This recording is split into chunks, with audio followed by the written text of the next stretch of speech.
Hello, everybody. My name is Michael Buchanan. I'll be talking about Chapter 9 of Leadership, a Communication Perspective.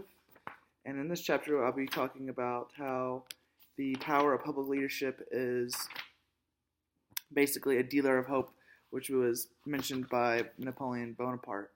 And I think a huge thing about being a public leader is really just being a part of the community and letting your actions be louder than your words. And so I think a lot of this book mentions goes into the different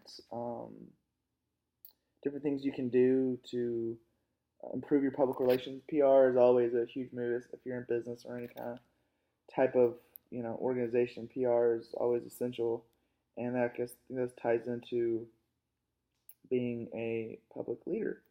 So some of the things they talk about are working with media representatives, talking with news agencies, being clear with your communication, research public attitudes, how the public feels about a certain thing or another, disseminating financial information, talking about the different things that have to go on with that, lobbying government agencies, I guess being active in community and lawmaking, publicizing company events, um, of course, just promoting each other and getting things out there for everyone to be a part of, creating internal communication programs aimed at organizational members.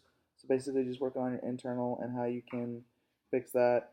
Supporting marketing programs, of course, maintaining your marketing and improving that on all different levels. Maintaining positive relationships with community groups, being active in the community, responding to activists, communicating with people that have their groups and being interconnected with them, advising top management. It's kind of self-explanatory. We're dealing with customer concerns, fundraising, planning promotional events, writing and delivering speeches and presentations, organizing persuasive campaigns. So this really just kind of reminds me of like if you're just running for office of like president or any kind of senate or Congress, whatever. Public leaders, public servant is basically what all this is. And of course, you have to be empowered to do this. You have to want to do this. You have to have the research. You have to be able to have the charisma to be able to pull this off. You have to have, of course, a strategic management role that goes into the different parts of this. Two-way communication, symmetrical relationships. Um, Also, just basically communicating, being able to stay on the same page with your team, and that's how you can be able to deliver a good product to the public on how people will support and follow you. So you basically have to have all your cards in a row before you can even do that. Management issues with that as well. You have to be ethical and of course everything you do on all different levels.